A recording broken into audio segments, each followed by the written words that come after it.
Иднината на глобалното вработување е настан кој што ќе привлече внимание и еве зошто слушаме во продолжение во организацијата Марина Таневска, а за повеќе детали зошто ќе привлече внимание основач на исландска компанија Дейвид Рафан Крист Јансон. Го погодив. Добро утро, добро дојдовте во Македонија. Добро утро, Марина. Good morning and welcome to Good Morning Macedonia. Morning and good to be here. За каков настан станува збор? Може ли од таму да почнеме? Станува збор за настан на кој што ќе разговараме повеќе за иднината на глобалното вработување, особено ставаме фокус на работата од далечина и сите можности кои што тој тип на работа ги отвора, особено за луѓето од Македонија и Балканот да се вработуваат во компании од Америка и Европа без потреба од релокација или виза, но исто така и како компаниите од Македонија би можеле да достигнат до талент и вработени од странски компании. Сакате да кажете да останат вработените тука, сепак да го надополнуваат своето CV работно искуство преку работа во некоја странска компанија. Токму така. Ова привлекува навистина многу внимание и за сите оние кои што сакаат да присуствуваат на конференцијата, видов дека ви е бесплатна регистрацијата. Да, настанот е бесплатен, ќе се одржи во стартап клубот во Скопје утре и ќе биде прилично краток, 20 на минути презентација од 9 за токму баш за темата иднината на глобалното вработување и потоа ќе имаме малку неформално вмрежување за секој да може да поразговара со него и да се информира повеќе за кои се можностите за наоѓање таква работа во странска компанија. Ајде ние сега со Девид малку да поразговараме како глобалната слика за вработување се менува. Добро утро, господин. Како глобалната слика за вработување се менува со порастот на, ја споменавме, ремоут или далечинска работа? How is the global image of the workplace changing with remote work? Well, we often talk about post-COVID in terms of remote work, where there was one of the biggest changes in how we work with COVID. Многу често зборуваме за пост-ковид ерата, односно како се смени начинот на работа токму во тој период. And also the amount of people that can work with a computer. Before it was mainly maybe programmers or specific people, but now you have everything from teachers to designers to priests to various people to. Значи порано сметавме дека само програмерите може да работат од компјутер, од лаптоп на далечина, но видовме баш во тој период дека сето тоа се менува, дека дури и професори, дизајнери, секој би можел од различни индустрии само да има компјутер и да работи во било која локација. And with these big changes, when people realized they can work from home, that means basically they can work from anywhere. So we see a lot of people that have made a decision like, for example, I live in Iceland. The weather in Iceland is, pretty cold, and a lot of people thought like, okay, I can live in Portugal, I can live in Spain, I can live in Macedonia even. So you see this, a lot of people changing places and keeping their job. Со далечинската работа всушност гледаме колку се отвараат можности во цел свет и еве кажува пример дека тој живее во Исланд, каде што времето беше не многу убаво, но може да се одлучи да живее во Португалија, во Шпанија. Сите имаме можност да одлучиме каде ќе живееме без да сме врзани од работата за конкретно место. Или во Македонија. Или во Македонија. Okay, so why is it becoming a necessity, not just trend? Зошто глобалното ангажирање на таленти станува неопходност, не само тренд?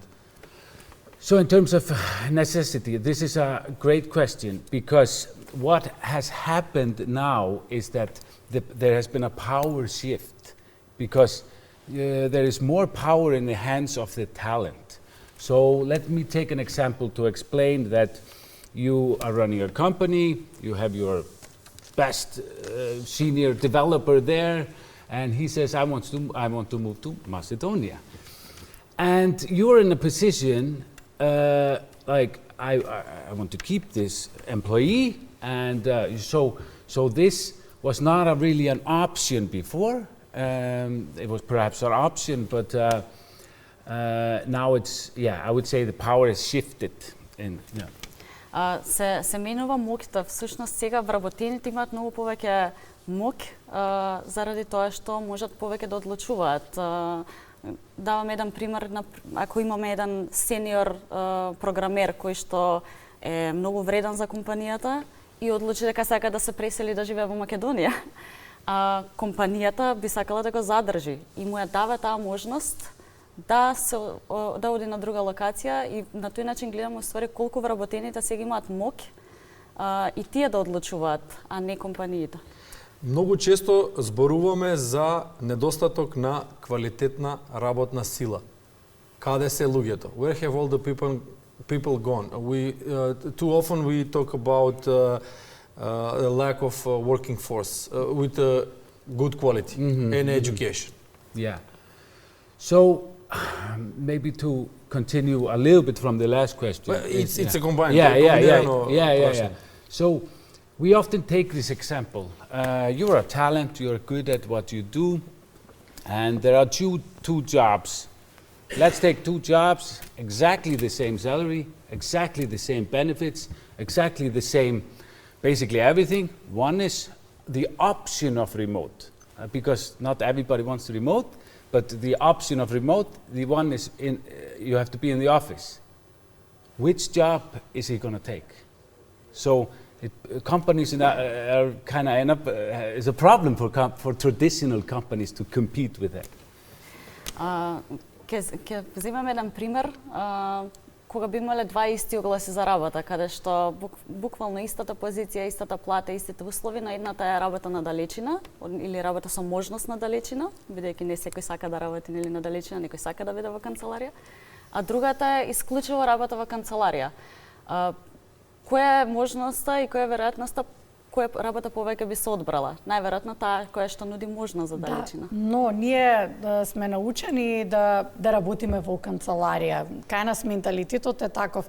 Веројатно би значило именување на менталитетот. Еве и Марина, според искуството до сега младите се заинтересирани за работа од далечина, за дел од вашава конференција, тоа што ќе го организирате? Да, јас би рекла дека има голем интерес, но тоа што е многу битно е баш и како што кажа Девид, да имаме опција. Значи, многу е битно да не сме обврзани да работиме во канцеларија, но да не сме ни обврзани да работиме од дома, заради тоа што не секој има услови да работи од дома или од кафулен, нели, многу луѓе се со мали деца и би представило проблем нели да се балансира сето тоа и сакаат да одат во канцеларија.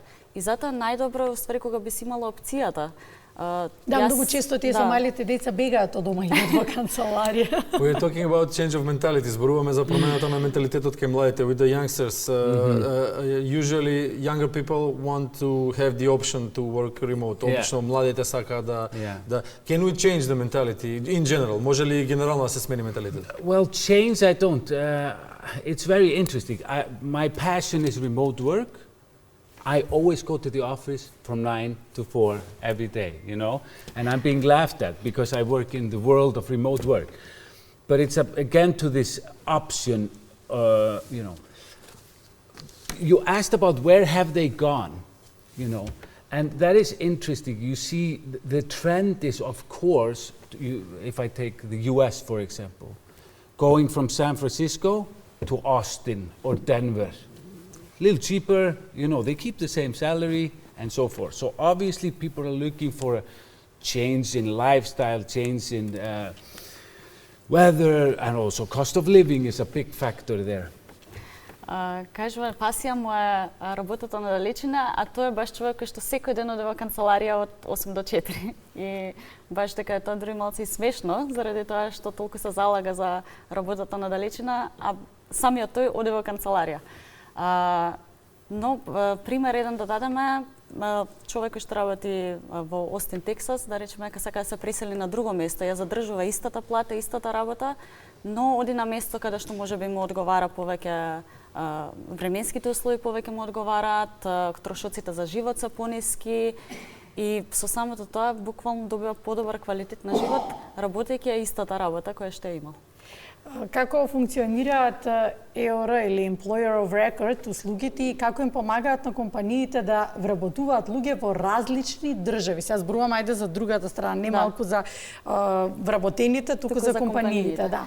So how do Employer of Record services work and how do they help companies employ people from all over the world and find the right talent? Yeah.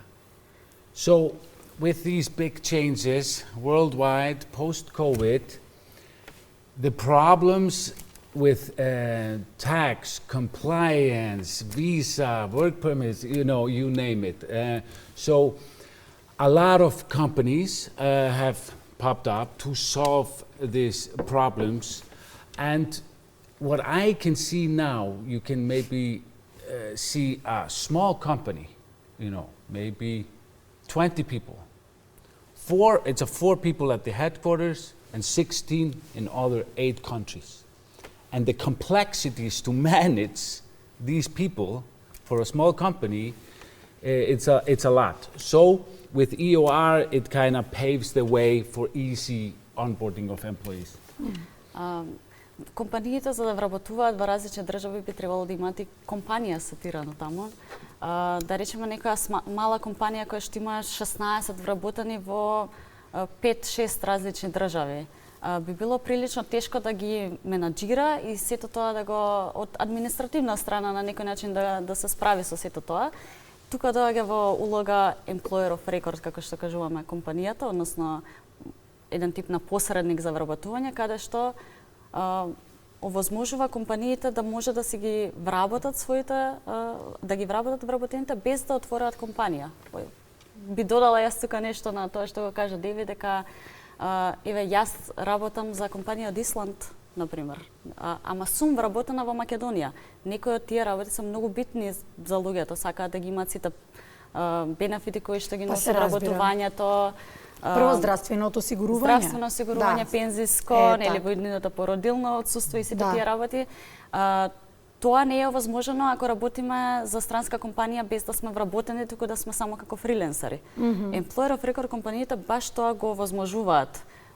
Без разлика од каде е компанијата која што ве вработува, вие да си бидете вработен во Македонија, нели, зборуваме за луѓе од Македонија, или ако сте од Шпанија во Шпанија, ако сте од Шведска од матичната држава, од матичната држава буквално, да.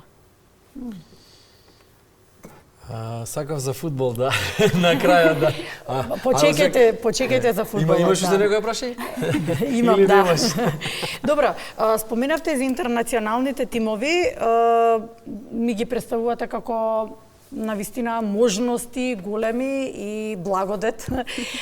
Но кои се предизвиците со оглед на тоа дека не станува збор за ист менталитет, култура и така натаму? Верувам дека тие се првите предизвици со кои што се You're mentioning international clients and all the benefits of hiring from different countries, but what are the challenges and the difficulties of having people who are from all around the world with a different mentality, different culture?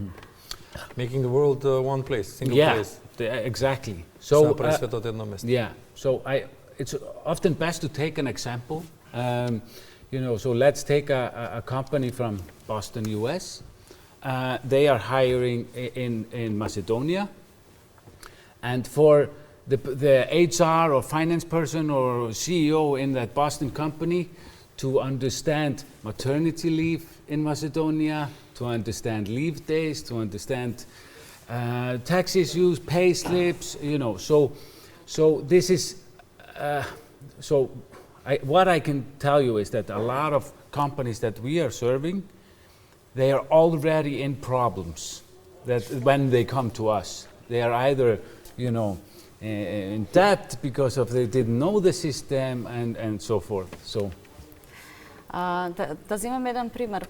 Компанија, да речеме, која што од Бостон, Соединетите Американски држави, кога би вработувала во Македонија, не ги знае нашите закони, нашите правила за одмор, породилно отсуство и даноци кои што треба да се платат и се останато. И тука уствари компаниите кои што се employer of record го олеснуваат тој дел за компаниите од странство, каде што се надминува таа бариера на непознати закони, непознати работи во државата каде што вработуваат.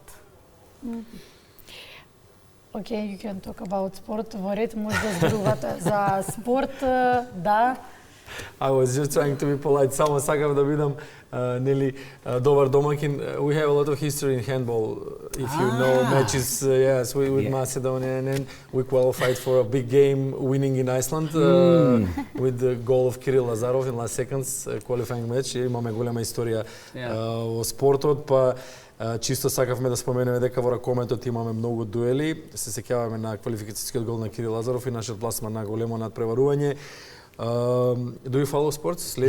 Yes, and handball is the sport in Iceland. You know, in January, every 2 years, right? The whole nation goes wild. And actually, one of my co-founder, he played handball. You know, played in Spain and etc. So yeah, handball is big in Iceland. Next time, bring him here. Yes. Да, следи спорт и всушност ракометот е многу познат во Исланд. Исто како и тука. Како и тука, да. И буквално целата нација полудува и на секој 2 години сакаш да каже кога се ден. Всушност секоја година европско светско. Да. Each year, not every second year. We go to the European and World Championship. So it's every January. Yes, of course. Да, дури баш каже еден од ко-сопствениците, односно ко-сопственикот на неговата компанија, всушност е поранешен ракометар кој што има доаѓано во Македонија да игра. Баш како дел од репрезентацијата на Исланд. Next time we play Macedonia, I'll remember. Of course. Се разбира, да, добро и нашите имиња светски познати, кога ќе се споменат спортски имиња, веднаш асоциација на Македонија. Така што ќе го завршите ли, колега, разговорот на тема спорт? Ќе го завршиме разговорот со bless или кведја. How do you say for goodbye, for farewell? Bless? Yeah, bless. Kvedja was the Icelandic? Kvedja. Kvedja is a very formal word. Yes. Добро, јас We've learned a bit speaking about handball and football, so we exchanged with the Icelandic people a few words. Разменуваме по некој збор со исландјаните, научивме многу комуницирајќи на тема спорт. Повелете, колешки. Ќе го завршиме унака како што ни ликува како добри домаќини. Како добри домаќини ви благодариме денеска што ни бевте гости, ви посакуваме пријатен пристој во Македонија и се разбира се гледаме повторно. Ви благодарам. They are thanking you for being a guest here and wishing you a great and pleasant stay in Macedonia. See you again. Thank you so much. Се гледаме повторно.